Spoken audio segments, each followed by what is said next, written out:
بسم اللہ الرحمن الرحیم۔ امورٹل اسلام کے پیارے ناظرین، السلام علیکم۔ ناظرین، تربیت اولاد کیوں ضروری ہے؟ تربیت کا آغاز کب سے ہوتا ہے؟ تربیت کے 10 آسان طریقے، یہی آج کی ہماری ویڈیو کا موضوع ہے۔ پیارے ناظرین، ہمارا سب سے بڑا سرمایہ اور ایک قیمتی اثاثہ ہماری اولاد ہے۔ انہیں اچھی اور صالح تربیت جہاں ہماری آخرت کی بہتری کی ضمانت ہے، وہیں ہمارے بڑھاپے کا حسن اور راحت اور آرام دہ اور معاشرتی عزت کا ذریعہ بھی ہے۔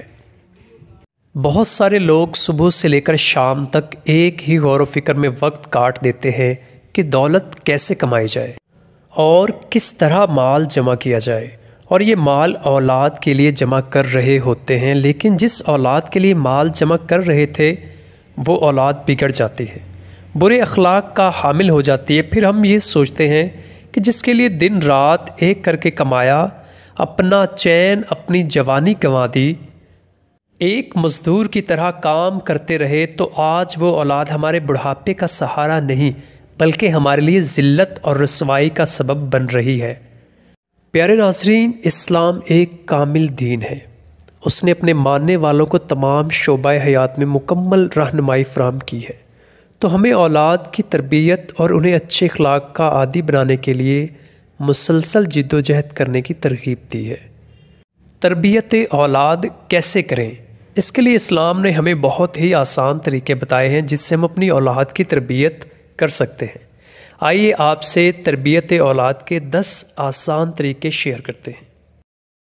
جو والدین گھر میں داخل ہونے سے قبل دروازے پر دستک دیتے ہیں اور سلام کا اہتمام کرتے ہیں اور اپنے بیوی بچوں کو دیکھ کر مسکراتے ہیں، تو اس طرح ان کے بچے بھی اس طرز عمل کو اختیار کرنا پسند کرتے ہیں۔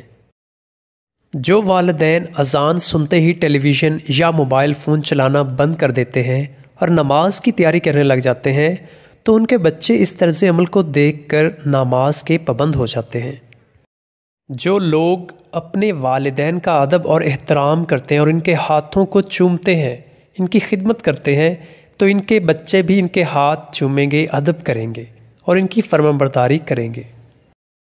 جو والدین گھریلو کام کاج میں ایک دوسرے کا ہاتھ بٹاتے ہیں، تو اس سے ان کی اولاد بھی ایک دوسرے کی مدد کرنا اور باہم تعاون کرنا پسند کریں گے۔ جو ماں مسلسل نماز، تلاوت قرآن، حجاب کی پابندی کریں گی، تو ماں کے اس طرز عمل سے اس کی بیٹی بھی نماز، تلاوت قرآن، حجاب کی پابند ہو جائے گی۔ جو والدین باہمی اتفاق، اتحاد کے ساتھ زندگی گزارتے ہیں اور اپنی اولاد کے سامنے لڑائی، جھگڑے اور آواز بلند کرنے سے گریز کرتے ہیں، تو ان کے بچے اپنے والدین اور ایک دوسرے کے ساتھ محبت اور اتفاق کے ساتھ زندگی گزارتے ہیں۔ جو والدین صلہ رحمی کرتے ہیں، اپنے عزیز و اقارب کے ساتھ احسان کرتے ہیں اور ان سے محبت کے رشتے برقرار رکھتے ہیں، تو ان کی اولاد بھی اس سے صلہ رحمی اور حسن و سلوک کرنا سیکھتی ہے۔ جو باپ بعض معاملات پر اپنی بیوی سے مشورہ لیتے ہیں اور ان کی رائے کا احترام کرتے ہیں، تو اس سے ان کے بچے بھی مثبت رویہ اپنانے کی عادت سیکھتے ہیں۔